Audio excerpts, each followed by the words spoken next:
Hello everyone and welcome to the channel. So in today's video, we are going to be talking about Ronald Araujo and his recent update regarding his injury. Then we're going to be talking about the election news and, to be more specific, the presentation of Laporta. Yes, Laporta has presented his presentation. He has called out a few names, but there has been some backlash regarding his presentation. And we are going to be talking about what did Laporta did talk about within that presentation and what we could expect in a couple of days. And so starting with Ronald Araujo, and it is official, Araujo has made his return. Araujo is finally back into the training ground. Ronald Araujo did return back into the training session, and now that he has officially returned back, I know that Ronald Koeman is smiling with so much joy knowing that his best defender is finally back within the squad list. And you can see in the pictures and in the videos that Araujo was running with no problem. He was smiling while he was running. He looked very focused. He looked very happy that he's finally back. And I do believe that now that we have Ronald Araujo finally returning back into this squad, one very important thing that we must analyze once he does come back, it is going to be how did the defensive output improve from Barcelona's defensive line? Because before Ronald Araujo did encounter this very serious injury that did take him out for about 2 or 3 matches, before Araujo did leave, Barcelona were actually in a position where they were competing for many titles,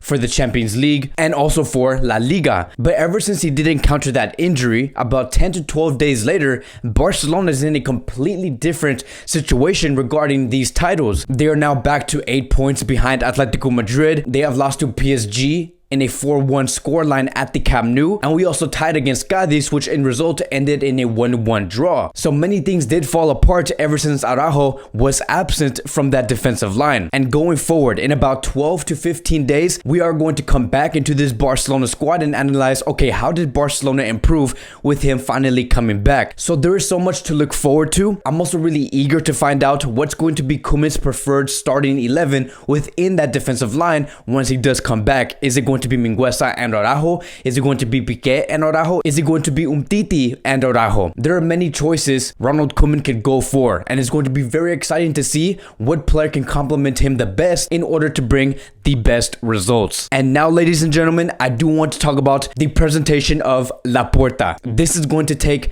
the majority of this whole video, and I do want to make one thing clear before we do head towards this topic here. I'm going to condense this report as much as possible because this presentation that Laporta did hold was actually very saturated and very long. There are so many things that he did talk about, and I do think that if I were to talk about all of that within this video will be about 30 minutes long. So here's the thing. The idea coming from Laporta is this: he does not want to name any names within his campaign, meaning that yes, we are going to be hearing names, but he does not want to put those names in the positions that he's going to be having within his structure of Barcelona. For example, he does not want to say that Xavi Hernandez is going to be the manager or the general manager. He does not want to say that Puyol is going to be the new sporting director. He does not want to say that Tony Robbins is going to be the new mental coach. He does not want to say any of that. But what he is going to say is that he is going to say, I want to bring in Puyol, I want to bring in Victor Valdez, but never name the position. So let's keep that idea in mind about Laporta's campaign for FC Barcelona. And this is what he did have to say within the presentation: I will continue to maintain my campaign coherence. We are in a flat season, and there are certainly certain people at the club. Out of respect,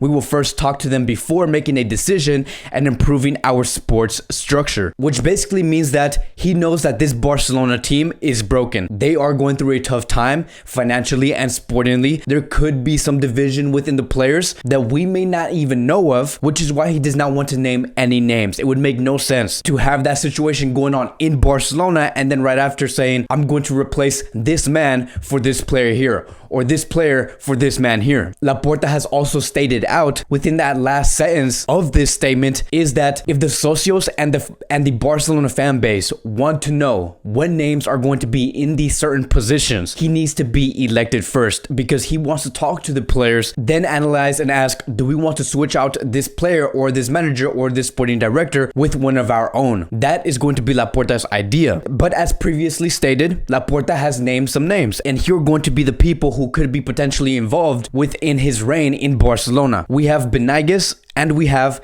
Alexanso. We have already worked together at the club. We also have Victor Valdez and Sergi, people integrated into the club with partly of experience and knowledge. Football has changed, and that is something that we have discussed with Alemani. We must move forward and things become a reference in all areas. And we can also get an idea on what these group of people might do under Laporta. We know that Benagues has been a sporting director before. He has also been a youth manager before, and he has also been a general manager before. You look at Alemani, who has actually been the CEO and the manager of Valencia before, so he could be the CEO, while Laporta is going to be the president. Now, here's what gets very interesting about this whole campaign. Laporta has made it very clear. He is not going to say that this name is going to be in this position, and we know that. But I believe that the next biggest question after that would be, do you believe in the current coach? Do you think that the current coach should be moving forward after this season? And if not, who is going to be your coach in mind to take over that position? And that's always going to be remaining as the next biggest question when a new president does come in. It is always very exciting to see and what their philosophy is going to be with FC Barcelona. This is something very important for this club, and this is what Laporta did have to say regarding the coaching position. Ronald Koeman is doing what every normal coach should do, which is to challenge his players and not lose up against teams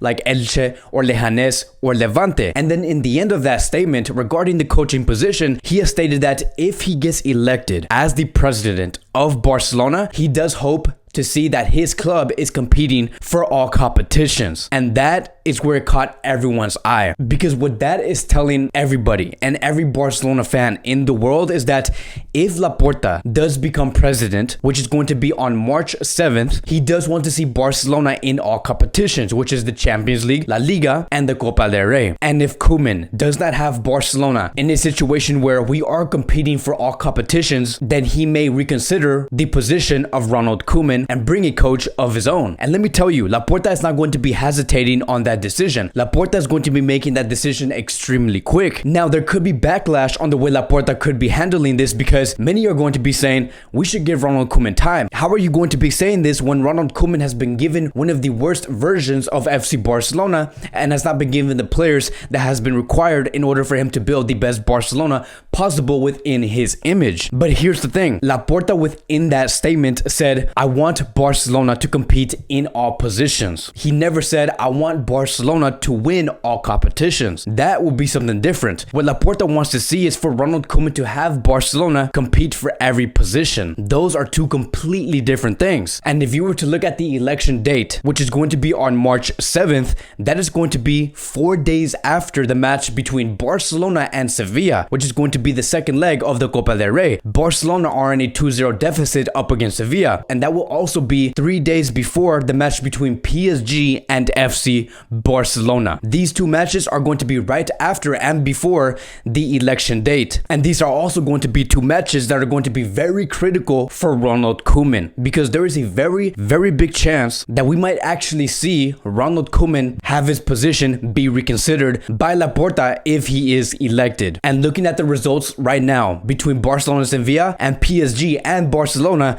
the results are currently not looking that great. And Laporta throughout his presentation has also given some more details regarding his sports plan. He has stated that under the presidency of Laporta, it will be a Cruyff-based model. The first team will consist of youth players and as well differential players from worldwide, which basically means that he will introduce players such as Ricky Puigdemont, maybe Carles Elenia, maybe Alejandro Balde, maybe Jandro from Barcelona B, and then introduce other players like Haaland, Kylian Mbappe, De Ligt, Alphonso Davies. Those are basically the examples on what Laporta does want to do. Those are not the exact players that Laporta is going to be aiming for, but it's just an example. That is the image that Laporta does want to have in his Barcelona starting 11. He has also stated that there is going to be sports mentoring, and he stated that having a good mentality, sporting character, and personality is key. There will be a mentor for each athlete for personal and sporting growth, and as well as mentally and emotionally, which is obviously always something very important for every player involved in Barcelona. We have seen what happened to many players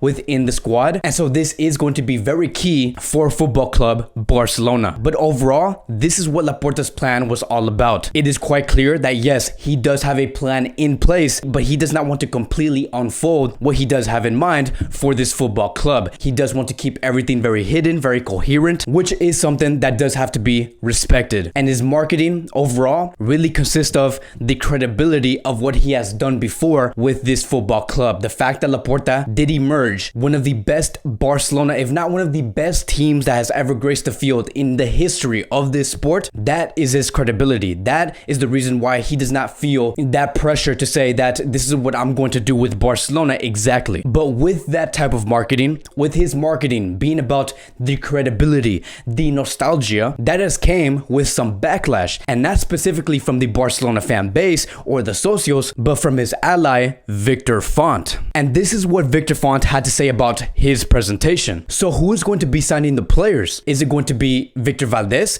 Is it going to be Pichi Alonso? Is it going to be Rafael? Is it going to be Laporta himself? Who is going to be responsible of bringing the players in? As for my presentation, we explain everything very well and very detailed. For example, who is going to be who and how our project is led. It seems the socios, want to vote without knowing how needs are met. Laporta has neither presented an organization chart, nor has he explained how he will carry out his project. Beyond being accompanied by several people, he has not yet said anything. Laporta has explained a sporting project without giving any names. He has not yet said anything about Jordi Cruyff, and then it has been leaked that he has been counting on him for his project. So that is a huge statement, right? Victor Font wants to completely call out Laporta within this campaign. And let me tell you guys something. What Victor Font did say within the statement, it is true. Everything that Victor Font has said about Laporta, it is 100% true. Is Laporta showing transparency within his campaign? No, he is not. There is no transparency within the campaign. Is Laporta trying to win the socios based off the credibility and the nostalgia that he brings on the table? Yes, he is. Everything that Victor Font is stating is 100%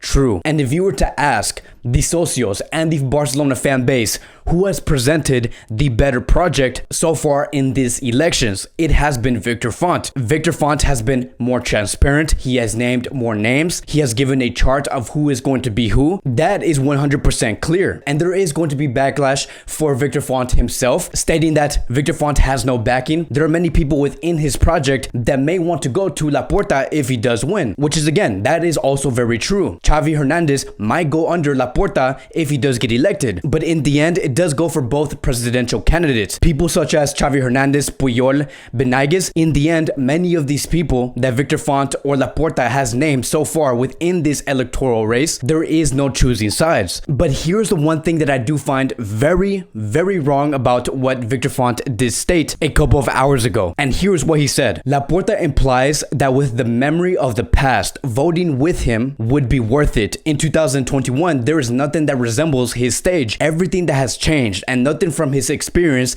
is useful today. Club's situations has nothing to do with the one that he has found. So here's the thing, right? Now hearing this, here is going to be my opinion. Everything that Victor Font did state about him not being transparent, it is 100% true. And that is something that many are going to be agreeing on. But now hearing this side of the story of what Victor Font had to say, stating that Laporta is not capable to change this Barcelona team to back to what it once was, that is when we do have to say that he is talking no sense. And overall, he is simply just not making any sense. I do believe that what Victor Font has said here, he has put himself in a very vulnerable position. Because like the old saying does go, and this implies for life in general, when you want to win a position, your intentions should not be to burn the other building down in order for yourself to make yourself look much bigger. Your intentions should be that you actually want to build the biggest building in town by not burning the other one. That is what Victor Font should do. That is the direction Victor Font should be taking within the elections, is to strengthen your project, not by saying that Laporta has had it all wrong and he is not capable enough to do a certain job. That is only going to make you look like a fool. So yes, Victor Font, your project is very strong. It does bring a lot of strength and it does look very organized. But the moment you come into this electoral race and you say that this presidential candidate is not capable enough to do a certain job, that is the moment you do lose. But that's going to be it for today's Barcelona Daily News. I am going to be explaining what Laporta and Victor Font could bring towards Barcelona as we do head closer towards the March 7th 7th election date. So it's going to be very interesting. I wish I could talk more about what these two presidential candidates could do. We're also going to be talking about Tony Freixa, but this video is going to end up being way too long, and I know that this video in general is already long enough, but that is going to basically conclude today's video. I hope this does clear up some things on what Laporta does want to bring to Barcelona and what we could expect by March 7th. Thank you guys so much for watching. If you guys are new here, welcome to the channel. Please like, subscribe, comment, and I will see you guys in the next video.